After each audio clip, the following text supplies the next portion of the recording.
ആര്യ രാജേന്ദ്രൻ, മുൻ Thiruvananthapuram mayor, C P എമ്മിന് L D എഫിന് ഉണ്ടാക്കിയ അവമതിപ്പ് ചില്ലറയൊന്നുമില്ല. ഞങ്ങൾ ശക്തമായിട്ട് തിരിച്ചു വരും എന്നൊരു വാട്സാപ്പ് സ്റ്റാറ്റസൊക്കെ ഇപ്പോൾ അവരിട്ടിട്ടുണ്ട്. അത് ചർച്ചയാവുകയാണ്. കഴിഞ്ഞ ദിവസം ഗായത്രി ബാബുവിൻ്റെ പോസ്റ്റ് ആര്യയെ വിമർശിച്ചുകൊണ്ടായിരുന്നു. അതായത് തൻ്റെ കരിയർ ഡെവലപ്മെൻറ്റിന് വേണ്ടി മാത്രം സാധാരണക്കാരെ മറന്നുകൊണ്ട് ഒരു അഹങ്കാരിയായിട്ട് ഈ ആര്യ രാജേന്ദ്രൻ തീർന്നതിൻ്റെ ഒരു പരാജയമാണ് കഴിഞ്ഞ ദിവസം സംഭവിച്ചത്. അതായത് ജനകീയത കളയാനായിട്ട് ഈ 5 വർഷം ഇവർ കിണഞ്ഞു പരിശ്രമിച്ചു എന്നാണ് പറയുന്നത്. ശരി തന്നെയല്ലേ ഗൗതമേ? ഞാൻ അടുത്ത് നിന്ന് മനസ്സിലാക്കിയ ഒരു സംഗതി എന്ന് വെച്ചാൽ, ആര്യ രാജേന്ദ്രൻ എന്ന് പറയുന്ന മേയർ ഇവരുടെ ഒരു പരീക്ഷണ മേയറായിരുന്നു. സി പി എമ്മിൻ്റെ ഒരു കൾച്ചർ അനുസരിച്ച് ഒരു മേയർ ആരാണ് എന്ന് നിശ്ചയിച്ചുകൊണ്ട് ഇവർ സ്ഥാനാർത്ഥികളെ നിർത്തും. അവർ 3 പേരും തോറ്റുപോയി. അതിന് മുമ്പത്തെ തവണയും അങ്ങനെയായിരുന്നു. അങ്ങനെയാണ് വി കെ പ്രശാന്തിനെ കൊണ്ടുവന്നത്. മറിച്ച് വി കെ പ്രശാന്ത് വന്ന് മനോഹരമായ അദ്ദേഹം ആ കോർപ്പറേഷൻ അയാൾ ഭരിച്ചു. പക്ഷേ ഇവിടെ ഈ കുട്ടിക്ക് പറ്റിയത്, ഈ കുട്ടിയെ നിർത്തിയ സമയത്ത് അവരൊരു തികഞ്ഞ പരാജയമായിരുന്നു. ഒരു പരീക്ഷണമാണ് നടത്തിയത്. പക്ഷേ അതൊരു വശം. ഇന്നലെ നമ്മളിവിടെ നമ്മുടെ ഈ സംസാരത്തിനിടയ്ക്ക് ഈ ഫ്ലോറിൽ നമ്മൾ പറഞ്ഞു, ഞാനും ഗൗതമും കൂടെ സംസാരിച്ചപ്പോഴാണ് പറഞ്ഞതെന്ന് തോന്നുന്നു, ഇവിടുത്തെ ജില്ലാ കമ്മിറ്റിയിൽ ആരും ആര്യ രാജേന്ദ്രനെ വിമർശിക്കില്ല. എന്തുകൊണ്ടെന്ന് ചോദിച്ചാൽ, അവരുടെ മേൽ മാത്രം പാപഭാരം തീർക്കാൻ ഇവിടുത്തെ ജില്ലാ കമ്മിറ്റിക്ക് കഴിയില്ല, തിരുവനന്തപുരത്തെ ജില്ലാ കമ്മിറ്റിക്ക് കഴിയില്ല. അതങ്ങനെ അവരുടെ മേൽ പാപഭാരം ഏൽപ്പിച്ചാൽ അവർ വെട്ടിത്തുറന്ന് പറഞ്ഞാലോ? പാർട്ടി പറഞ്ഞിട്ടാണ് ഞാനിതെല്ലാം ചെയ്യുമെന്ന് പറയുമ്പോൾ ആര് പെട്ടു? പാർട്ടി പെട്ടു. 2, ഗായത്രി ബാബുവിൻ്റെ കാര്യം. ഗായത്രി ബാബു ഒരു സാധാരണക്കാരിയായ പാർട്ടി പ്രവർത്തകയല്ല. ഗായത്രി ബാബുവിൻ്റെ അച്ഛൻ ബാബു ഏരിയ കമ്മിറ്റി സെക്രട്ടറിയാണ്. എൻ്റെ നിഗമനം ശരിയാണെങ്കിൽ അദ്ദേഹം പാളയം ഏരിയ കമ്മിറ്റി സെക്രട്ടറി ആണെന്നാണ് തോന്നുന്നത്. അദ്ദേഹം സ്ഥാനാർത്ഥിയായിരുന്നു, അദ്ദേഹം ജയിച്ചു. അപ്പോൾ അദ്ദേഹത്തിൻ്റെ മകൾ അങ്ങനെ ഒരു കമൻറ്റ് പറയുമ്പോൾ ഞാൻ അതിനകത്തൊരു ഗ്രൂപ്പിസം കൂടെ മണക്കുന്നുണ്ട്. കാര്യം ആര്യ രാജേന്ദ്രനെ മേയറാക്കിയ സമയത്ത് ഒരു വേള ഈ പേര്, ഗായത്രി ബാബുവിൻ്റെ പേര് പൊങ്ങി വന്നതാണ്. കാര്യം ബാബു എന്ന മുൻകാല കൗൺസിലർ ഇപ്പോഴത്തെ ഏരിയ കമ്മിറ്റി അംഗം നേരത്തെ LC-യിൽ ഉണ്ടായിരുന്ന ആളാണ്, എൻ്റെ നാട്ടിലാണ്. അപ്പോൾ അദ്ദേഹം ഏരിയ കമ്മിറ്റി സെക്രട്ടറിയാണ്. അപ്പോൾ ഏരിയ കമ്മിറ്റി സെക്രട്ടറിയുടെ മകളെന്ന് പറയുമ്പോൾ ചില്ലറക്കാരിയല്ല. അപ്പോൾ അതിൽ അടുത്ത് നിന്ന് ഞങ്ങൾക്ക് മനസ്സിലാക്കില്ല, ഇവർ ഗ്രൂപ്പിസത്തിൻ്റെ ആൾക്കാരായിരുന്നു.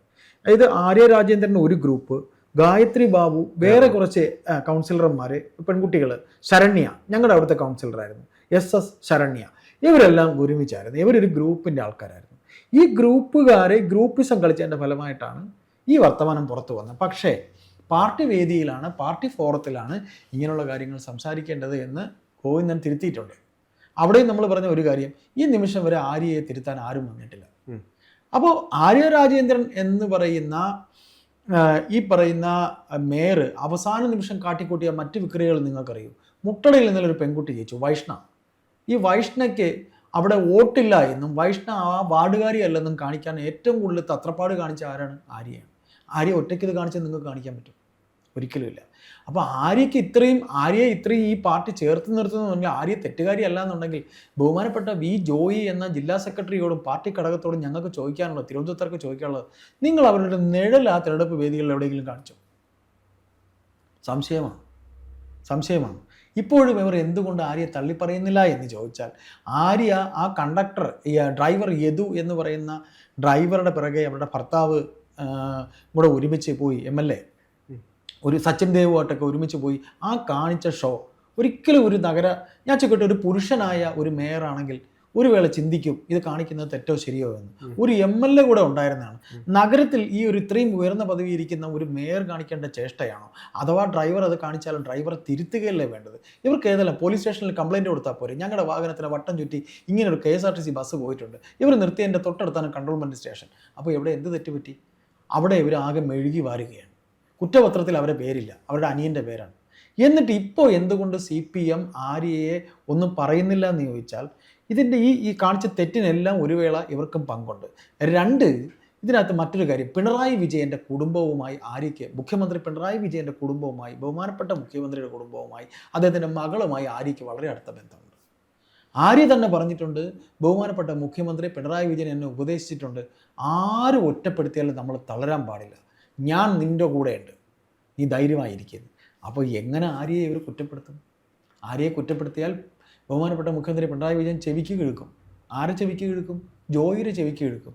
ജോയി ബഹുമാനപ്പെട്ട മുഖ്യമന്ത്രി പിണറായി വിജയൻ വരുമ്പോൾ പരവതാനി വിരിച്ചു കൊടുത്ത് ഡോറ് തുറന്നു കൊടുത്ത് ഡോറടച്ച് കാറി കയറ്റി വിട്ട് അദ്ദേഹത്തിന് ആസനം ഉറപ്പിച്ചോ നോക്കിയിട്ടേ ജോയി പാർട്ടി സമ്മേളനങ്ങളിൽ വരുള്ളൂ. ആ ജോയി ഒരിക്കലും പറയില്ല. അപ്പോൾ ഇതിൽ നമ്മൾ മനസ്സിലാക്കാനുള്ള കാര്യം, ആര്യ രാജേന്ദ്രൻ എന്ന ഒരു വ്യക്തി എന്ന് പറയുന്ന ഒരു മാതൃകയാണ്. CPM എന്ന് പറയുന്ന പാർട്ടിയുടെ ബോഡി ലാംഗ്വേജ് ഇതാണ്. CPM എന്ന് പറയുന്ന പാർട്ടിയുടെ ബോഡി ലാംഗ്വേജ് ഇതാണ്. ആര്യ കാണിക്കുന്നത് CPMൻ്റെ ബോഡി ലാംഗ്വേജാണ്. തിരുവനന്തപുരത്ത് CPMകാരെന്നല്ല, കേരളത്തിലുടനീളമുള്ള CPMകാർക്ക് ഒരു പൊതു ബോഡി ലാംഗ്വേജ് ഉണ്ട്. അത് അവരുടെ കപ്പിത്താൻ്റെ. അത് ജനം അംഗീകരിച്ചിട്ടില്ല എന്നുള്ളതിൻ്റെ തെളിവാണ് ഇതുണ്ടായിരിക്കുന്നത്. അപ്പോൾ അതുകൊണ്ട് ആര്യ രാജേന്ദ്രനെതിരെ ഇപ്പോൾ ഗായത്രി ബാബു പറഞ്ഞിരിക്കുന്ന പ്രസ്താവന അവരുടെ പാർട്ടിക്കകത്തുള്ള ഉൾപാർട്ടി രാഷ്ട്രീയമാണ് എന്നുണ്ടെങ്കിൽ അത് ഒരു വശമാണ്. ഇപ്പോൾ ഗതികെട്ട് അവർക്കിത് പറയേണ്ടി വന്നു എന്നുണ്ടെങ്കിൽ ആ പെൺകുട്ടി ഗായത്രി ബാബുവിൻ്റെ അച്ഛനും ഒരു വേള മേയറാവാൻ ആഗ്രഹിച്ചിരുന്നു. ഇപ്പോൾ മേയറാവേണ്ട ലിസ്റ്റുകളുടെ കൂട്ടത്തിൽ ശ്രീ ബാബുവിൻ്റെ പേരുണ്ടായിരുന്നു. അപ്പോൾ തൻ്റെ പിതാവിന് മേയറാകാൻ കഴിഞ്ഞില്ല. അതിൻ്റെ കാരണക്കാരി ഈ ആര്യയാണ് എന്നുകൂടെ പറഞ്ഞു വയ്ക്കുകയാണ്. പിന്നെ ഒന്നുകൂടെ ഉണ്ട് ഗൗതം, യഥാർത്ഥ കമ്മ്യൂണിസ്റ്റുകാർ ഇന്ന് തിരുവനന്തപുരം ജില്ലയിലില്ല. ഈ പാർട്ടിയുടെ കീഴ്ഘടകങ്ങളിൽ ഇപ്പോൾ ലോക്കൽ കമ്മിറ്റി സെക്രട്ടറി ആയിരുന്നാലും ബ്രാഞ്ച് കമ്മിറ്റി സെക്രട്ടറി ആയാലും അങ്ങേയറ്റം ഏരിയ കമ്മിറ്റി സെക്രട്ടറി ആയാലും ജില്ലാ കമ്മിറ്റിയിലും യഥാർത്ഥ കമ്മ്യൂണിസ്റ്റുകാരിൽ ഒരാളെ കാണിച്ചു തരാൻ തിരുവനന്തപുരത്തോട് പറഞ്ഞാൽ അവരാകെ നക്ഷത്രക്കാരാണ്. ഇവരെല്ലാം വ്യവസായികളും കച്ചവടക്കാരും ഒരു തികഞ്ഞ ബൂർഷകളുമാണ്. അതുകൊണ്ട് തിരുവനന്തപുരത്ത് ഇതല്ല, ഇതിനപ്പുറവും ഇനി വരും കാലങ്ങളിൽ സംഭവിക്കും.